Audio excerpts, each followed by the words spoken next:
चलिए आगे बढ़ते हैं। जो अपना छठा चैप्टर है वो है वेव या फिर तरंग।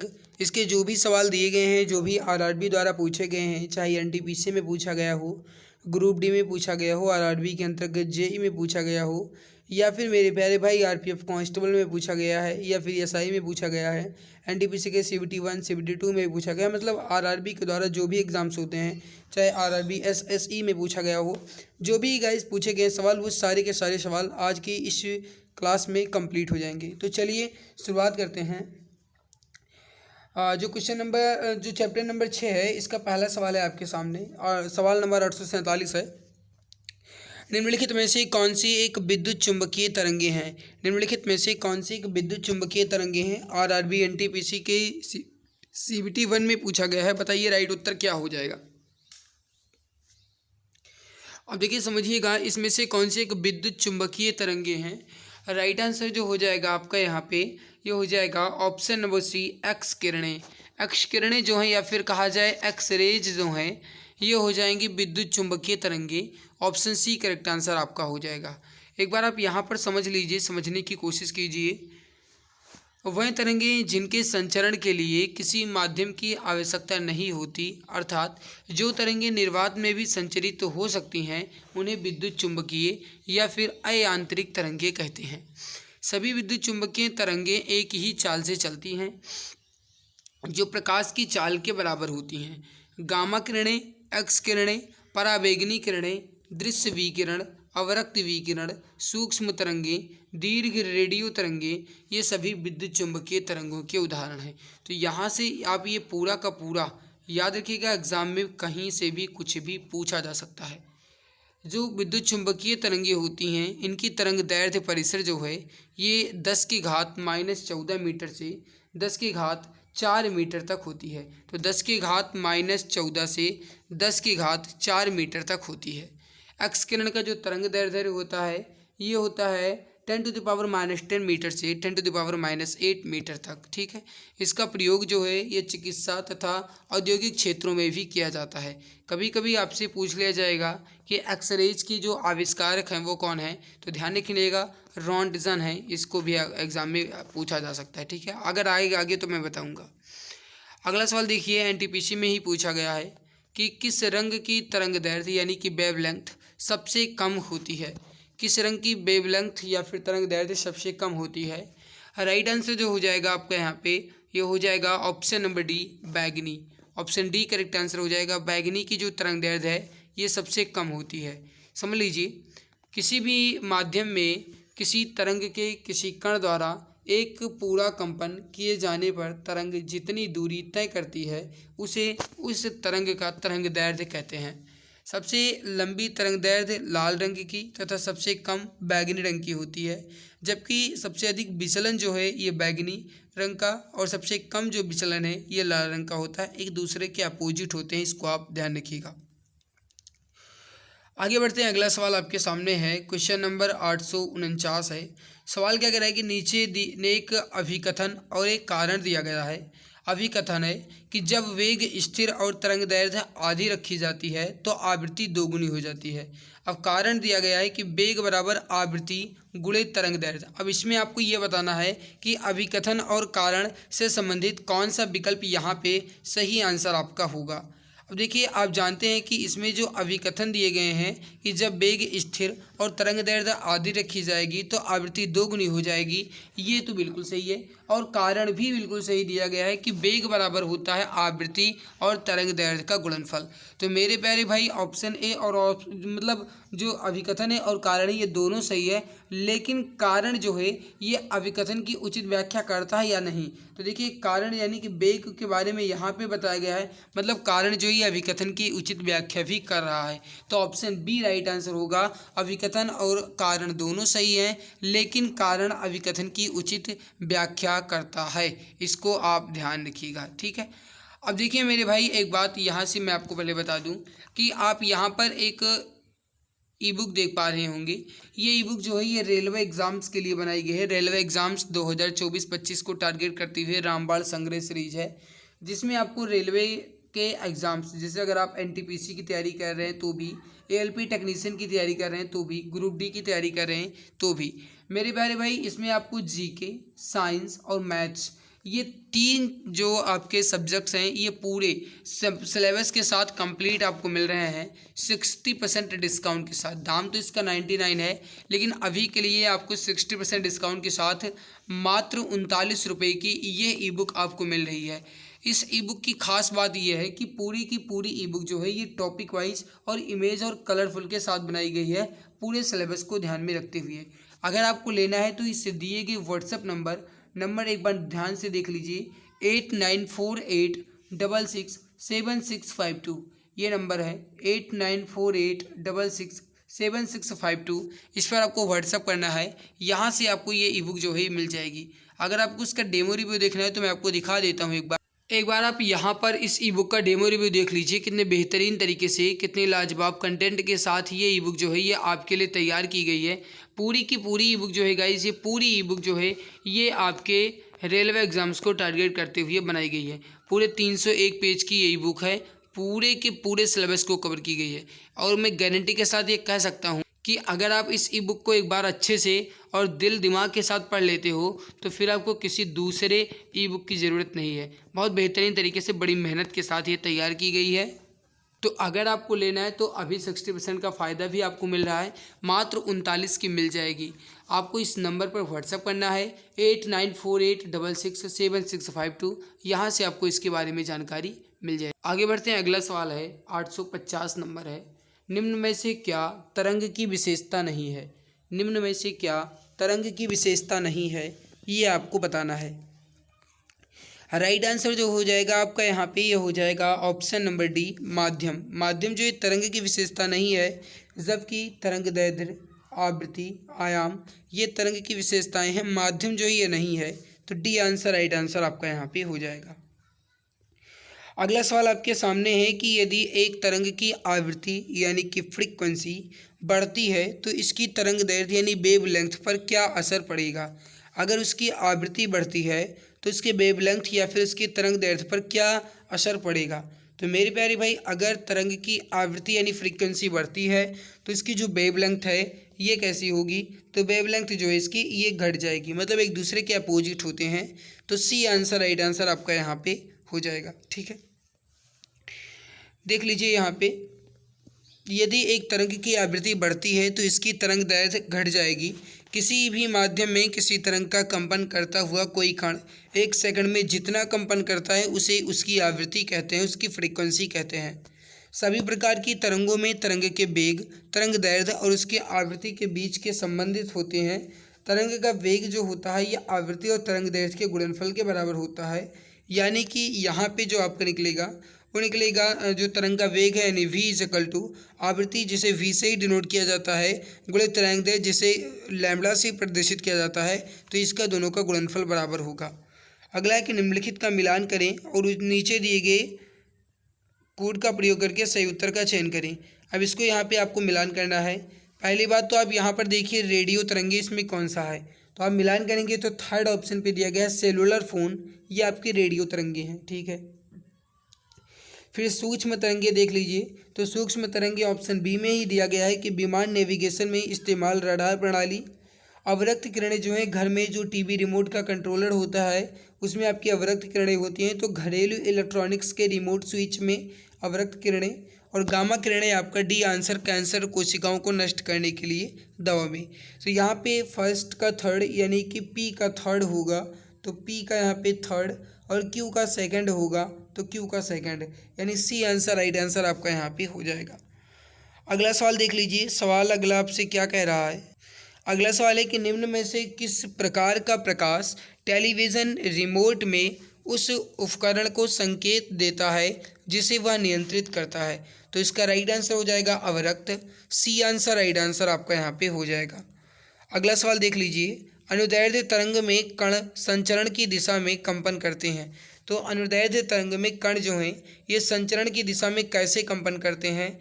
राइट आंसर जो हो जाएगा आपका यहाँ पे ये हो जाएगा ऑप्शन नंबर डी, संचरण की दिशा में समानांतर कंपन करते हैं। तो ये हो जाएगा आपका ऑप्शन नंबर डी। समझ लीजिए एक बार थोड़ा सा, अनुदैर्ध्य तरंग में कण संचरण की दिशा में समानांतर कंपन करते हैं और इन तरंगों के माध्यम अलग अलग कण विक्षोभ के संचरण की दिशा के समानांतर दिशा में चलते हैं। कण एक स्थान से दूसरे स्थान नहीं जाते, बल्कि वे स्थिति के संदर्भ में आगे पीछे गति करते रहते हैं, जैसे कि ध्वनि तरंगे। अगला सवाल देख लीजिए, किस तरह की तरंगों में कंपन तरंग के चलने की दिशा के समानांतर गति करते हैं? तो इसका राइट आंसर क्या हो जाएगा? जस्ट अभी थोड़ी देर पहले आपने देखा है, बिल्कुल सवाल वही है, बस केवल लैंग्वेज चेंज करके और अलग एग्जाम में पूछ लिया गया है। राइट आंसर हो जाएगा आपका सी आंसर, अनुदैर्ध्य तरंगे। Option number C correct answer आपका यहाँ पे हो जाएगा।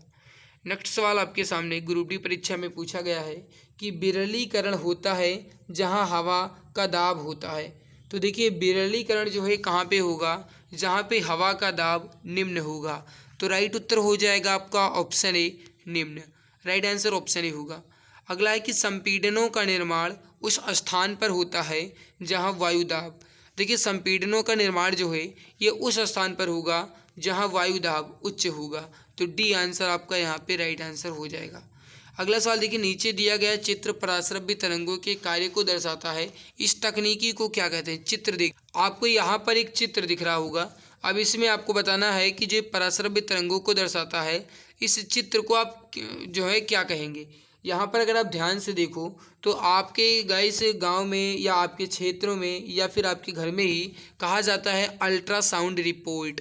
आपने पढ़ा होगा, क्या कहा जाता है? Ultrasound report. तो ये अल्ट्रासाउंड ही है। और इस अल्ट्रासाउंड को अगर आप ध्यान से देखोगे यहाँ पे, तो ये आप देखिए छोटा सा बच्चा आपको यहाँ पे ये नज़र आ रहा है। ये छोटे से बच्चे आपको यहाँ पे नज़र आ रहा है मेरे भाई, ये ठीक है, ये आपका है अल्ट्रासाउंड रिपोर्ट। तो अल्ट्रासोनिक यहाँ पे होगा, यानी कि ultrasonography. C answer right answer आपका यहाँ पे हो जाएगा, अल्ट्रासोनोग्राफी। देख लीजिए, अल्ट्रासोनोग्राफी या फिर सोनोग्राफी चिकित्सीय निदान का एक महत्वपूर्ण साधन है और यह पराश्रव्य तरंग पर आधारित है। और ये जो चित्रांकन है, ये एक तकनीकी चित्रांकन है। चिकित्सा के क्षेत्र में इसके कई उपयोग हैं। इसे गर्भावस्था में गर्भस्थ शिशु के स्वास्थ्य के बारे में जानकारी भी प्राप्त की जाती है इसी के माध्यम से। अगला सवाल देखिए, ये सवाल आपका देखो न्यूमेरिकल बेस्ड है, तो मैं अभी के लिए इसको स्किप कर रहा हूँ क्योंकि मैंने पहले ही आपको बता रखा है कि मैं न्यूमेरिकल की अलग क्लास लूँगा, उसमें मैं आपको न्यूमेरिकल करवाऊँगा। ओके भाई। अगला सवाल देख लीजिए, कण विक्षोभ के प्रसार की दिशा के लंबवत ऊपर और नीचे दोलन करते हैं। यह किस प्रकार की तरंगों की चर्चा की गई है? कण विक्षोभ के प्रसार की दिशा में लंबवत और ऊपर और नीचे दोलन करते हैं, ये अनुप्रस्थ तरंगे के बारे में बताया गया है। डी उत्तर राइट आंसर आपका हो जाएगा। अगला सवाल देखिए, कंपन कर रही वस्तु का समय अंतराल 0.04 सेकंड है, तो इसके तरंग की आवृत्ति क्या होगी? तरंग की आवृत्ति क्या होती है? समय अंतराल यानी कि जो इसकी आवृत्ति है, फ्रीक्वेंसी है, ये निकलेगा 1/t। 1/t, टी हमें दिया गया है 0.04, इसको आप निकालेंगे तो फ्रीक्वेंसी निकलेगा 1/0.04। 0.04, इस पॉइंट को हटाओगे ऊपर 2 जीरो बढ़ जाएंगे, 4 से अब आप इसको भाग दोगे तो 25 बार जाएगा, तो यहाँ पे आएगा 25, यानी कि ऑप्शन बी। और HZ इसलिए लगा है क्योंकि आवृत्ति का जो मात्रक होता है ये हर्ट्ज होता है। हर्ट्ज को HZ से प्रदर्शित किया जाता है, तो 25 हर्ट्ज, यानी ऑप्शन बी राइट आंसर आपका यहाँ पे हो जाएगा। अगला सवाल है कि किसी विस्फोट के कारण समुद्र के तल पर बनने वाली लहरें कैसी होती हैं? किसी भी विस्फोट के कारण समुद्र तल पर बनने वाली लहरें कैसी होती हैं? तो ये अनुदैर्ध्य होती हैं। Option number B correct answer आपका हो जाएगा, अनुदैर्ध्य। समझ लीजिए, किसी विस्फोट के कारण समुद्र के तल पर बनने वाली लहरें अनुदैर्ध्य तरंगे होती हैं, जब समुद्र की सतह पर बनने वाली लहरें अनुप्रस्थ तरंगे होती हैं। अगला देखिए, अनुदैर्ध्य तरंगे वह तरंगे हैं जिनमें माध्यम के कणों का कंपन तरंग संचरण की गति की दिशा में ही होता है। वायु में ध्वनि तरंगे भी अनुदैर्ध्य तरंगे हैं और इस प्रकार भूकंप और विस्फोट के कारण उत्पन्न तरंगे जो हैं ये भी अनुदैर्ध्य तरंगे हैं। अगला सवाल आपके सामने कि निम्नलिखित में से कौन सी एक अनुप्रस्थ तरंग नहीं है? इसमें आपको ये बताना है कि कौन सी एक अनुप्रस्थ तरंग नहीं है। तो राइट आंसर जो हो जाएगा आपका यहाँ पे ये हो जाएगा ऑप्शन नंबर डी, ध्वनि तरंग। ऑप्शन डी करेक्ट आंसर हो जाएगा, ध्वनि तरंग। समझ लीजिए, ध्वनि तरंग अनुप्रस्थ तरंग नहीं बल्कि अनुदैर्ध्य तरंगे हैं। अनुप्रस्थ तरंग उस तरंग को कहते हैं जिसके कणों के दोलन तरंग संचरण की दिशा के लंबवत होते हैं। अगला सवाल कि लंगर डालकर रोकी हुई नाव लहरों से हिल रही है, जिनकी तरंगों की ऊपरी सिरे जो हैं ये 100 मीटर अलग हैं और तरंग के ऊपरी सिरों का वेग 25 मीटर पर सेकंड है। नाव की हिलने की आवृत्ति क्या है? ये आपके जो हैं ये दिए गए हैं, मतलब आपका दिया गया है, क्या कहा जाएगा, न्यूमेरिकल, तो इसको बताना है। तो जो इसकी फ्रीक्वेंसी होगी ये जो हो जाएगा आपका, ये क्या हो जाएगा मेरे भाई, इसका जो पहले ऊपरी सिरों का वेग है ये ऊपर लिखा जाएगा और जो इसके मतलब ऊपरी सिरे के जो तरंग का ऊपरी सिरा है ये नीचे लिखा जाएगा। ये हो जाएगा, जब इसको आप कट करोगे तो 0.25 हट जाएगा बी आंसर। क्योंकि आप जानते हैं कि नाव के हिलने की जो आवृत्ति का फॉर्मूला होता है ये होता है तरंग के सिरों का वेग बटे तरंग का ऊपरी सिरा। तो तरंग के सिरों का वेग यानी 25 दिया गया है और तरंग के ऊपरी सिरे दिए गए हैं 100 मीटर। तो नीचे 100 से जब आप 25 को डिवाइड करोगे तो 0.25 आएगा और HZ यानी हर्ट्ज से प्रदर्शित किया जाएगा, क्योंकि आवृत्ति का जो मात्रक होता है ये हर्ट्ज होता है। अगला सवाल देख लीजिए कि किसी तरंग अनुदैर्ध्य तरंग में लगातार 2 संपीड़न और 2 लगातार विरलीकरण प्रक्रियाओं के बीच की दूरी को क्या कहा जाता है? किसी अनुदैर्ध्य तरंग में लगातार 2 संपीड़न और 2 लगातार विरलीकरण प्रक्रियाओं के बीच की दूरी को क्या कहा जाता है? तो इसे कहा जाता है, उसका तरंग दैर्ध्य। वी आंसर राइट आंसर हो जाएगा। ALP टेक्नीशियन में पूछा गया सवाल है। अगला सवाल देखिए कि निम्न में से किन तरंगों में संपीड़न और विरलन प्रतिक्रियाएं शामिल हैं? तो सवाल बिल्कुल वही है, बस लैंग्वेज चेंज किया गया। राइट आंसर होगा अनुदैर्ध्य तरंगे। ऑप्शन ए करेक्ट आंसर आपका हो जाएगा। अगला देखिए, एक तरंग का वेग v और आवृत्ति f और तरंग दैर्ध्य लैम्बडा है, तो फिर क्या होगा? देखिए, तरंग का वेग यानी वेलोसिटी जिसे v से प्रदर्शित किया जाता है, आवृत्ति यानी फ्रीक्वेंसी जिसे f से प्रदर्शित किया जाता है, और तरंग दैर्ध्य यानी लैम्बडा है जिसे हम इस प्रकार के प्रतीक से डिनोट करते हैं, लैम्बडा कहा जाता है। अब इसको आपको बताना है कि इसके बीच के संबंध कैसे होंगे। तो यहाँ पे ऑप्शन बी राइट होगा, यानी इसका जो तरंग का वेग v है ये उसके आवृत्ति यानी फ्रीक्वेंसी और इसके तरंग दैर्ध्य यानी लैम्बडा के गुणनफल के बराबर होगा। तो ऑप्शन बी राइट आंसर आपका यहाँ पे हो जाएगा। अगला सवाल देख लीजिए, आवृत्ति और कालावधि में क्या संबंध है? आवृत्ति और कालावधि में क्या संबंध है, इसका आंसर आप बताएंगे। देखिए, राइट आंसर जो हो जाएगा आपका यहाँ पे ये हो जाएगा ऑप्शन नंबर डी। जो आवृत्ति और कालावधि के बीच का संबंध है ये हो जाएगा T=1/μ। इसे म्यू कहा जाता है, इसको आप ध्यान रखिएगा। तो डी आंसर आपका यहाँ पे हो जाएगा। अगला सवाल देखिए, तरंग लंबाई आमतौर पर ग्रीक लेटर में दर्शाया जाता है। जैसा आपने अभी पढ़ा है कि जो तरंग दैर्ध्य है, जो तरंग की लंबाई है उसे तरंग दैर्ध्य कहते हैं और उसे हम लैम्बडा से प्रदर्शित करते हैं। तो वी आंसर राइट आंसर हो जाएगा कुछ इस प्रकार, ये जिस प्रकार ये दिया गया है। तो वी आंसर राइट आंसर आपका यहाँ पे हो जाएगा। अगला सवाल देखिए है कि निम्न में से कौन सा कथन ध्वनि तरंगों और प्रकाश तरंगों के बारे में सही है? ये दोनों अनुप्रस्थ तरंगे हैं, गलत। अनुदैर्ध्य तरंगे, दोनों अनुदैर्ध्य तरंगे, ये गलत है। ध्वनि तरंगे अनुप्रस्थ नहीं, ध्वनि तरंगे तो अनुदैर्ध्य है। धनु तरंगे जो है अनुदैर्ध्य तरंगे हैं और प्रकाश तरंगे अनुप्रस्थ तरंगे हैं, ये बिल्कुल सही है। तो दिया गया ऑप्शन डी करेक्ट आंसर आपका यहाँ पे हो जाएगा। अगला सवाल देखिए, सवाल क्या कह रहा है कि निम्न में से कौन सा कथन ध्वनि और प्रकाश के तरंगों के बारे में सही है? सवाल फिर से वही है, बस केवल लैंग्वेज चेंज किया। लैंग्वेज क्या बिल्कुल वही है, डिट्टो। राइट आंसर होगा ध्वनि तरंग अनुदैर्ध्य है और प्रकाश तरंग जो है अनुप्रस्थ है। ये बात आप ध्यान रखिएगा। अगला देखिए, डैश एक मात्रा है जो तरंग की प्रकृति का वर्णन नहीं करती। अब इसमें कौन सी मात्रा है जो तरंग की प्रकृति के बारे में नहीं बताती है? तो राइट आंसर हो जाएगा आपका यहाँ पे ए आंसर, उसकी ऊंचाई ये जो है ये नहीं करती है। जबकि तरंग गति, तरंग दैर्ध्य, आवृत्ति ये जो है उसकी प्रकृतियों के बारे में बताता है तरंग के, लेकिन ऊंचाई नहीं है। तो ए आंसर राइट आंसर आपका यहाँ पे हो जाएगा। अगला सवाल देखिए, यदि दिए गए वेग पर किसी ध्वनि तरंग की आवृत्ति बढ़ाई जाए तो इसके तरंग दैर्ध्य पर क्या प्रभाव पड़ेगा? देखिए, समझने की कोशिश कीजिए। अगर किसी भी ध्वनि तरंग की आवृत्ति बढ़ाई जाती है तो इसकी जो तरंग दैर्ध्य है ये कम हो जाएगा। तो यहाँ पे तरंग दैर्ध्य जो है ये कम हो जाएगा, यानी कि डी आंसर राइट हो जाएगा। इसकी तरंग दैर्ध्य में कमी आएगी। डी आंसर राइट आंसर आपका हो जाएगा। ALP एंड टेक्नीशियन परीक्षा 2018 में सवाल पूछा भी गया। अगला सवाल आपके सामने है कि यदि किसी तरंग की आवृत्ति दोगुनी हो जाती है तो उसकी तरंग दैर्ध्य कैसी होगी? अगर तरंग की आवृत्ति 2 गुनी हो जाती है तो फिर इसकी जो तरंग दैर्ध्य है ये कैसा होगा। तो मेरे प्यारे भाई अगर आवृत्ति 2 गुनी तो तरंग दैर्ध्य जो है ये उसके मूल का आधा हो जाएगा, यानी डी आंसर, राइट आंसर आपका यहाँ पे हो जाएगा। अगला सवाल देख लीजिए, यदि दो क्रमिक शीर्षों के बीच की दूरी L है तो उनके तरंग दैर्ध्य को व्यक्त किया जाएगा। अगर दो क्रमिक शीर्षों के बीच की दूरी L है, मेरे भाई आप जानते हैं कि जो तरंगों के बीच की लंबाई होती है उन्हें हम तरंग दैर्ध्य कहते हैं। तो अगर यहाँ पे उनके बीच की दूरी L बताई गई तो उसके तरंग दैर्ध्य जो है उसे भी हम L द्वारा ही डिनोट करेंगे। तो डी आंसर, राइट आंसर आपका यहाँ पे हो जाएगा। नेक्स्ट सवाल देख लीजिए। अगला सवाल आपके सामने है कि रेडियो द्वारा उत्पादित ध्वनि जो है ये से बढ़ती है। रेडियो द्वारा उत्पादित ध्वनि किससे बढ़ती है। तो ये उसके आयाम बढ़ने से, अगर आयाम बढ़ा तो उसकी ध्वनि जरूर बढ़ेगी। ए आंसर, राइट आंसर आपका यहाँ पे हो जाएगा। एक सवाल दिया गया है, सवाल देख लीजिए, छोटा सवाल है। किसी माध्यम में एक कण 2.5 सेकंड में 40 कंपन पूर्ण करता है तो तरंग की आवृत्ति यानी फ्रीक्वेंसी कितनी होगी। तो राइट आंसर जो हो जाएगा, ये देखिए जो तरंग की आवृत्ति है ये क्या हो जाएगा, F is equal to 1/T, ये होता है फॉर्मूला। और मेरे प्यारे भाई यहाँ पे अगर आप देखो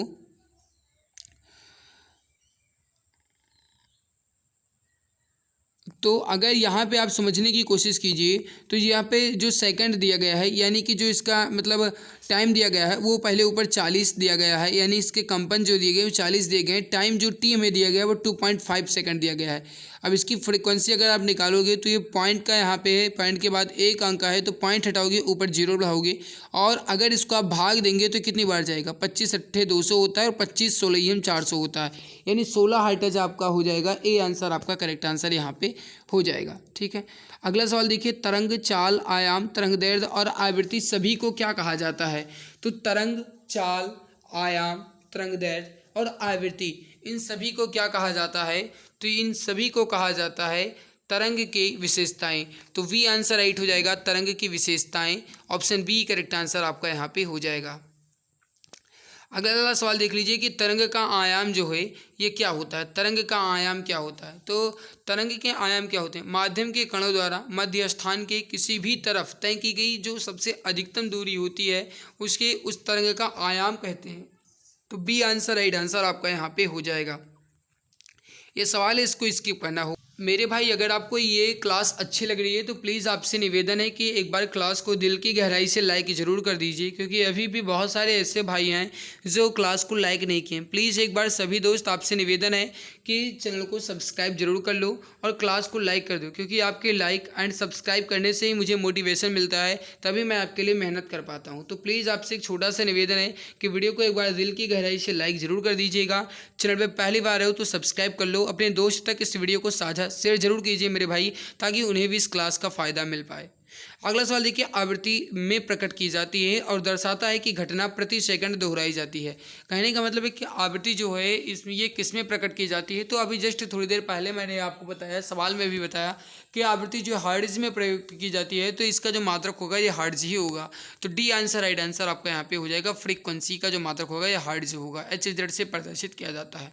अगला सवाल लिख लीजिए, ध्वनि के संचरण के दौरान माध्यम में कणों के उच्च घनत्व का क्षेत्र क्या कहलाता है।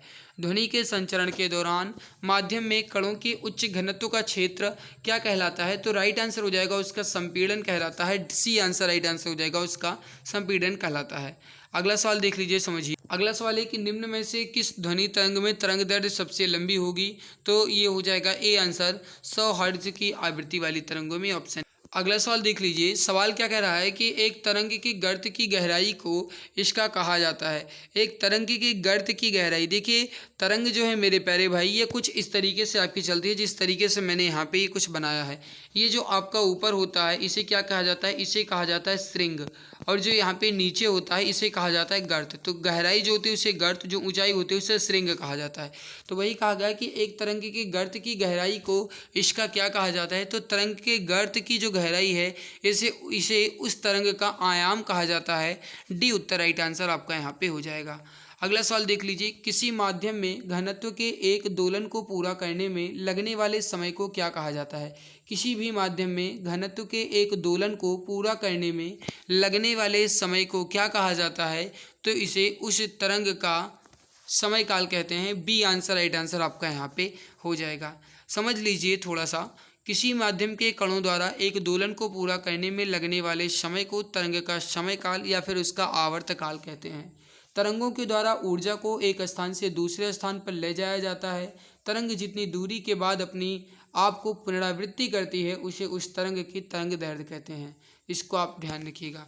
यहाँ पे आप देख लीजिए, जिसको अगर कहा जाए फॉर्मूला, तो v इज इक्वल टू यहाँ पे n गुणे लैम्डा होगा। कहने का मतलब है v जो है यहाँ पे तरंग का वेग होगा और जो लैम्डा है तरंग दैर्ध्य होगी और n जो है तरंगों की आवृत्ति होगी कि कितनी बार तरंगे हुई हैं। अगला सवाल देखिए, अगला सवाल समझ। नेक्स्ट सवाल है आपके सामने कि डॉक्टरों द्वारा ठोस वस्तुओं को भेदने हेतु एवं गहराई अड्डों में किस तरंग का प्रयोग किया जाता है।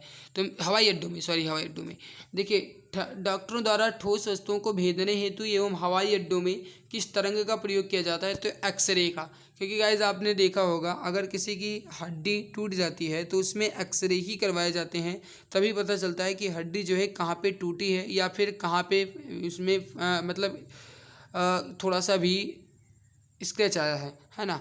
अब देखिए ये आपका हो जाता है एक्सरे जो है इसे भेदने में काफ़ी ज़्यादा सक्षम माना जाता है। तो बी आंसर राइट आंसर आपका हो जाएगा। समझ लीजिए, डॉक्टरों द्वारा ठोस वस्तुओं को भेदने और हवाई अड्डों में एक्सरे तरंग का ही प्रयोग किया जाता है। एक्सरे जो है एक प्रकार की विद्युत चुंबकीय विकिरण है। इसकी तरंग दैर्ध्य जो है ये 10⁻⁻10 से 10⁻⁸ मीटर तक की होती है और आवृत्ति जो है 10⁻18 हर्ट्ज से 10⁻16 हर्ट्ज होती है। खोज जो है तरंग एक्सरे की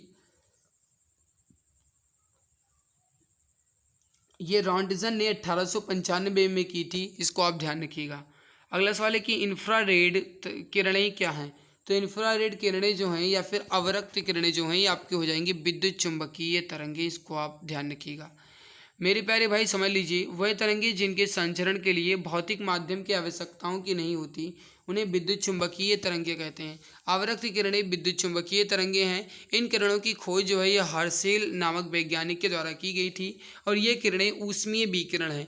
ये जिस वस्तु पर पड़ती हैं उसका ताप बढ़ जाता है। इनका प्रकीर्णन लाल रंग के दृश्य प्रकाश से भी कम होता है, इसलिए ये कोहरे व धुंध में भी काफ़ी दूर तक चली जाती हैं। इसलिए खराब मौसम व कोहरे में फोटोग्राफी हेतु इन्हीं किरणों का उपयोग किया जाता है। टेलीविज़न के रिमोट कंट्रोल में भी इन्हीं किरण का उपयोग किया जाता है।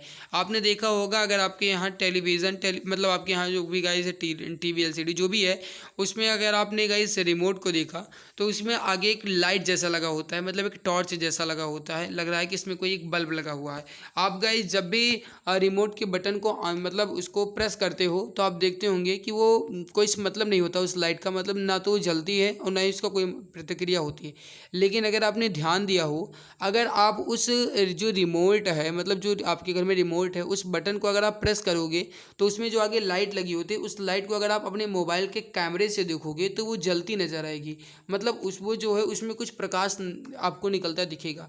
तो एक बार आप अपने घर पर करिएगा, ज़रूर देखिएगा।